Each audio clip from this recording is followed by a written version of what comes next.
United Nations World Food Programme है, उसने recently ये बताया है कि इंडिया तकरीबन को 20,000 मैट्रिक टन आटा जो है वो अफगानिस्तान पहुंचेगा अगले 2-1 महीने में। So it will take some time. अब ये जो है, ये आप समझ लें कि ये चीज़ें जो हैं ये बड़ी हसास किस्म की चीज़ें हैं। और मेरा ख्याल है ये आटा पहुंचने वाला होगा, यहाँ पहुंचेगा। इसकी जो पोजीशन है वो मेरा ख्याल है ये शायद मार्च अप्रैल में उन्होंने निकाला था, वहाँ से इंडिया से निकला था, और अभी ये वहाँ पे पहुंच रहा है। खैर एनी हाउ, मूविंग फॉरवर्ड कब पहुंचता है वो तो एक सेपरेट स्टोरी है। बट द क्वेश्चन इज़ के इंडिया कहता है कि जी अफगानिस्तान के अंदर जो भूख है और जो मैसिव भूख है, हम जो वर्ल्ड फूड प्रोग्राम है उनके साथ मिल के इसके ऊपर काम करना चाहते हैं। और इंडिया अफगानिस्तान के अंदर क्योंकि तकरीबन 19 मिलियन लोग ऐसे हैं जो कि बिल्कुल गुर्बत में रह रहे हैं, दे डोंट हैव फूड, नहीं है उनके पास, ज़रा भी फूड नहीं है, और उनकी ज़िंदगियों को ख़तरा है।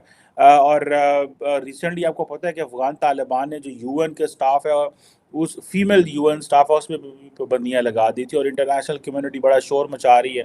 लेकिन वो कहते हैं नहीं, हमने ऐसे ही रहना है और हम ऐसे ही रहेंगे। अब जारी बात है, वर्ल्ड फूड प्रोग्राम पूरी दुनिया के लिए काम करता है, एंड कि हम भारत से बात नहीं करेंगे जब तक 2019 की जितनी भी कॉन्स्टिट्यूशनल चेंजेस जो की गई थी कश्मीर में वो रिवोक नहीं की जाती।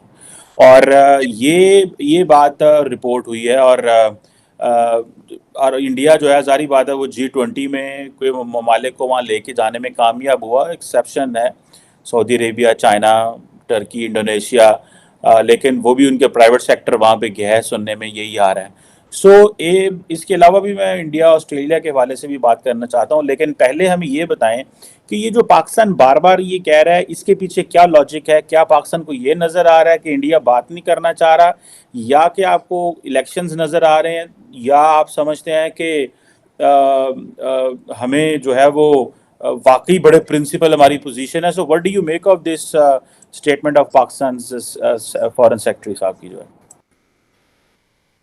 देखें जी, ये स्टेटमेंट का जो है, अगर आप गौर से देखें तो इसकी दो वजूहत हैं। एक जो है वो रिसेंटली 1-2 वीक के दौरान जो इंडियन लीडरशिप है उसने इस पे बयानात दिए हैं कि हम पाकिस्तान के साथ बातचीत करने के लिए तैयार हैं, लेकिन उसके लिए हेलो दोस्तों, देखिए जिस प्रकार भारत जो है अफ़गानिस्तान को 20 मीट्रिक टन गेहूं और चावल दे रहा है, उसको लेकर पाकिस्तान में मीडिया में हड़कंप मचा है। पाकिस्तान के जो कमर चीमा साहब हैं, उनका कहना है कि यार पाकिस्तान को इस चीज़ की सबसे ज़्यादा ज़रूरत है, क्योंकि पाकिस्तान में आटा यार इतना महंगा हो रहा है, लोग लड़ रहे हैं आटे के लिए। भारत को ये चीज़ पाकिस्तान को देनी चाहिए, लेकिन भारत जो अफ़गानिस्तान को दिए जा रहा है।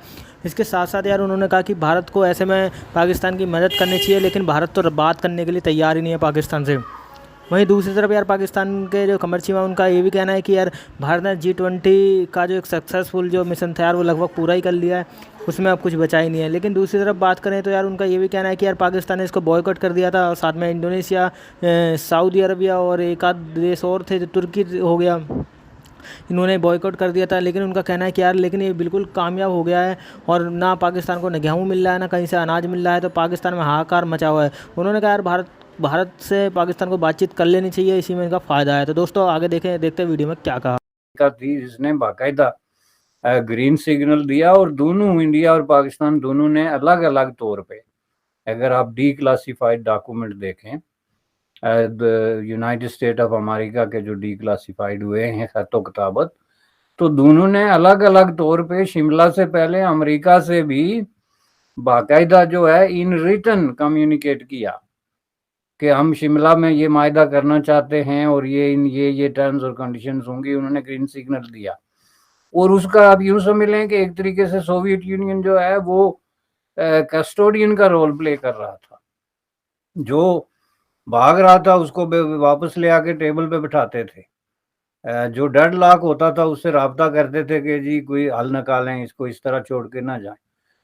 तो एक इंटरनेशनली एक रिकग्नाइज और इन्फोर्स किस्म की वो ट्रीटी थी,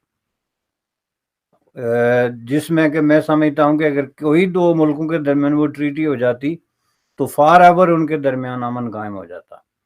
लेकिन विद इन 15 डेज पाकिस्तान में आके तो मायदा जो है उसको वायलेट किया जाना शुरू हो गया। सबसे पहले तकरीरें शुरू हुई और ख़ुद जुल्फ़िकार अली भुट्टो ने जो वादे किए थे उस वक्त उसके लिए जो अमली तौर पे उनको काम करने की ज़रूरत थी उसके बरअक्स उन्होंने करना शुरू कर दिया। मसलन उन्होंने वादा ये किया था कि मैं कश्मीर इशू को with the passage of time जो है वो डिफ्यूज़ कर दूंगा। अंडरटेकिंग ये थी शिमला में, जो अंडरटेकिंग थी वो ये थी कि मसला कश्मीर हल हो गया, ख़त्म, ये जो सीज़ फायर है ये परमानेंट है और मैं जाके आस्ता आस्ता इसको ख़त्म करके तो यानी ये जो आज़ाद कश्मीर गिलगित बल्तिस्तान वगैरह को सूबा बना देंगे, आपने जो मर्जी बनाए, तो ये कहानी ख़त्म है। लेकिन आके तो 10-15 दिन बाद अवाम की नब्ज देख के तो भुट्टो साहब ने उसके उलट तकरीरें शुरू कर दी। अब प्रॉब्लम ये होता है कि जब आप इतने बड़े बड़े मायदे करके फिर जाएं और आज तक जो है, आप मुझे एक लीडर बताएं जिसने खड़े होकर पूरी जुर्रत से अवाम की आंखों में आंखें डाल के तो ये कहा हो कि जनाब हमने मायदा शिमला किया है, होशो आवाज में किया है कोई जो है हम ड्रग्ड या ड्रंक नहीं थे या हम पे कोई अनड्यू इन्फ्लुएंस नहीं था, तो हम इसको इन्फोर्स करेंगे, हमारी लीडरशिप ने ये काम किया है। अब अवाम कौन होते हैं कि उठ के खड़े हो जाएं? हम नहीं मानते। अवाम का मैंडेट लेके तो गए थे ना जुल्फ़िकार अली भुट्टो, इलेक्टेड पॉलिटिशियन थे, कोई डिक्टेटर तो नहीं गया था ना। अब ये बात है नहीं, यहाँ आप जो है वो शिकारी के साथ भी हैं और शिकार होने वाले के साथ भी, यानी आप जो है खरगोश के साथ भी दौड़ते हैं और शिकार। तालिबान के जो ताल्लुकात थे वो अच्छे हो गए। और ये हमारे जनरल साहब ना भी कहते तो अफगान तालिबान इतने स्मार्ट हैं। अगर आपको याद हो कि इंडिया अफगानिस्तान के जो डिफेंस मिनिस्टर है मुल्ला यकूब, उन्होंने कहा था कि हमें कोई मसला नहीं है, हम अपने जो तालिबान है वो उनको भेजेंगे इंडिया ट्रेनिंग करने के लिए। सो एक वक्त था कि इंडिया के अंदर अफगान फ़ौजी चाहते थे, अब तालिबान भी जाएंगे ट्रेनिंग लेने, और वो तालिबान जो है वो ज़ाहिर बात है फिर पाकिस्तान के बॉर्डर पे आएंगे और वो पाकिस्तान से लड़ेंगे। ये चीज़ें तो होनी है। इसीलिए पाकिस्तान भी चाहेगा कि जी हम अफ़गान तालिबान दुनिया इनको रिकगनाइज़ करे, लेकिन ज़ाहिर बात है पाकिस्तान अकेले नहीं करना चाहता ताकि हम अफ़गानिस्तान को ज़्यादा से ज़्यादा रिस्पॉन्सिबल ठहराएं। लेकिन जो क्वेश्चन है कि जो चाबहार पोर्ट है, ये इंडिया को इससे बहुत ज़्यादा एडवांटेज है। और जिसे ये कह लें कि इंडिया को इससे काफ़ी एडवांटेज, एक तो इंटरनेशनल नॉर्थ साउथ कॉरिडोर के हवाले से ज़ाहिर बात है ईरान ने इस पोर्ट को इस्तेमाल करना ही करना है। और दूसरा ये है कि इंडिया एक चीज़, एक फैक्टर जो बड़ा डोमिनेंट है, वो कहते हैं जी कि अगर हम चाबहार पोर्ट इस्तेमाल करते हैं तो ये जो आइडिया है कि पाकिस्तान इंडिस्पेंसेबल है, कि पाकिस्तान के बगैर कुछ हो नहीं सकता, या इंडिया जो है वो सेंट्रल एशिया या अफगानिस्तान पाकिस्तान के बगैर नहीं पहुंच सकता, इस आइडिया को हमेशा के लिए आप डिस्कार्ड कर दें। सो इंडिया है ये तकलीफ दे। द क्वेश्चन इज़ कि इंडिया से अगर आप ट्रकों से चीज़ें उतार के जहाज़ों पर ला दें इंडिया में मुंबई पोर्ट से, और वो समंदर में जाएं और फिर ईरान पहुँचें, और ईरान चाबहार पे फिर उन्हें जहाज़ से उतार के ट्रकों पे ले जाएं और फिर वो आगे जाए, तो एक ये चीज़, और एक सीधा इंडिया से पाकिस्तान से क्रॉस करके और सीधा अगर आपने उसको हेरात भेजना है, हेलमंद भेजना है, काबुल भेजना है, आप कहीं भी उसको भेज सकते हैं अफगानिस्तान के अंदर। सो जाहिर बात है इसमें तकलीफ तो ज़रूर है। फिर जाहिर बात है इंश्योरेंस के मसाइल हैं, इंटरनेशनल सीज आ जाते हैं, बड़ा इंटरनेशनल वाटर्स में से गुजरना है, सो बहुत सारी चीज़ें हैं। सो क्वेश्चन ये है कि जो चाबहार पोर्ट है वो इंडिया के लिए इंतहाई इंपॉर्टेंट है। So initially they want to use it for humanitarian purpose, other than that for improving strategic ties with Iran, other than that having an influence on Afghanistan, giving life to their international north-south corridor that starts from St. Petersburg और central Asia से, और वो सारा इधर से होता जब नीचे आता है। सो उनको पता है कि हमने क्या करना है और किस तरह चीज़ें जो हैं वो हमने उसको आगे लेके जाना। अब इंडिया जो है वो सिर्फ ये कहता है जी हम तो इसको सिर्फ, we are not about just strategic Chabahar port जो हमें चाहिए या अफगानिस्तान चाहिए। We have good friendly historical and civilisational connections with the Afghans, with Iranians, with the Central Asian countries. So Pakistan कहाँ पे खड़ा हुआ है?